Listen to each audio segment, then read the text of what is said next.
گیارہ محرم کی وہ صبح تھی جب اہل بیت کو کوفہ جانے کا حکم ملا۔ کربلا سے کوفہ کا فاصلہ 56 میل کا ہے۔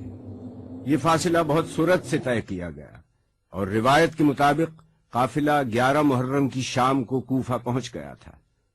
مسجد حنانہ کوفہ کی قدیم مساجد میں سے ایک ہے اور یہیں پر شہداء کے سرہائے اقدس رکھے گئے تھے اور اہل بیت نے یہاں قیام کیا تھا، اور یہاں سے ابن زیاد کے دربار میں لے جایا گیا جسے قصر دارالامارہ کہا جاتا ہے۔ قصر کو آراستہ کیا گیا اور ہر خاص و عام کو شرکت کی اجازت تھی۔ حکومت کی جانب سے اعلان کیا گیا تھا کہ امیر پر ایک خارجی نے خروج کیا ہے، اس کے مقابلے میں حکومت کو کامیابی ہوئی ہے۔ آج اس کے اہل و عیال کو گرفتار کر کے کوفہ لایا گیا ہے۔ بازار کوفہ سے قصر تک لوگوں کا ازدحام تھا۔ پتہ کہ نقاروں پر چوٹ پڑ رہی تھی۔ جب اہل بیت کو ابن زیاد کے سامنے پیش کیا گیا تو اس نے جناب زینب سے مخاطب ہو کر کہا کہ سنتی ہو، یہ میری فتح کے شادیانے ہیں، یہ میری فتح کا اعلان ہے۔ شادیانے خاموش ہوئے۔ اذان کی آواز گونجی۔ آپ نے کہا، ذرا غور سے سن ان الفاظ کو، یہ میرے بھائی کی فتح کا اعلان ہے۔ شادیانے بند ہو جائیں گے لیکن یہ اذان تا قیامت گونجتی رہے گی اور میرے بھائی کی حقانیت اور اصول پسندی کی یاد دلاتی رہے گی۔ اس نے جناب زینب سے مخاطب ہو کر کہا کہ خدا نے تمہارے بھائی کو قتل کیا اور تمہیں رسوا کیا اور تمہارے دعوے اور جھوٹ کو آشکار کر دیا۔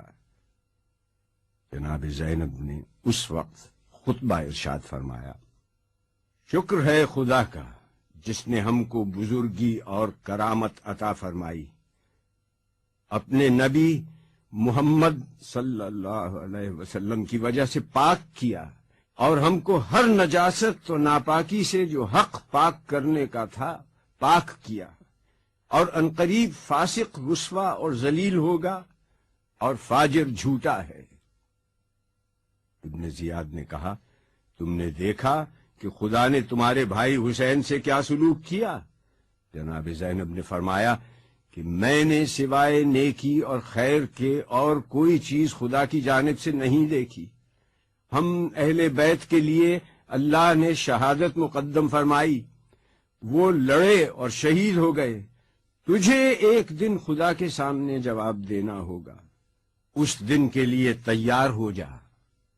افسوس تو عارضی قوت و اقتدار کے نشے میں چور ہے، تیری یہ حکومت اور سلطنت دنیا زائل ہونے والی چیز ہے۔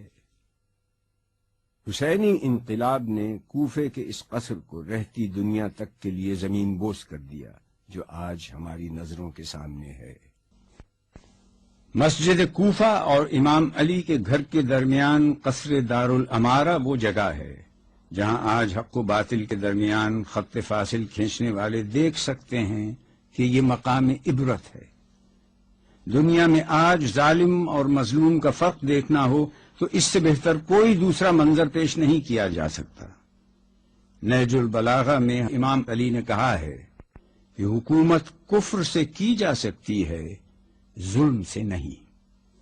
دارالامارہ کا تاریخی پس منظر یہ ہے کہ عبد الملک بن مروان تخت پر تھا کہ مصعب بن زبیر کا سر اس کے سامنے لایا گیا تو عبد الملک بن عمیر نے مروان سے کہا کہ ایک دن میں اور ابن زیاد اس مقام پر بیٹھے تھے کہ حسین کا سر اور قافلہ حسین ابن زیاد کے سامنے پیش ہوا۔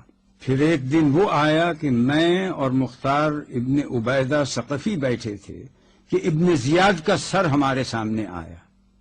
پھر ایک دن ایسا آیا کہ میں اور مصعب بن زبیر بیٹھے تھے کہ مختار ثقفی کا سر ہمارے سامنے پڑا تھا، اور آج وہ دن ہے کہ مصعب کا سر ہمارے سامنے پڑا ہے۔ اس واقعے کو سننے کے بعد عبد الملک بن مروان نے 71 ہجری میں اس قصر کو گروا دیا پھر اس کے بعد آج تک کسی کی ہمت نہ ہوئی کہ کوئی اس کی تعمیر کا سوچ بھی سکے۔ مٹایا قیصر و کسریٰ کے استبداد کو جس نے، وہ کیا تھا؟ زور حیدر، فقر بوذر، صدق سلمانی۔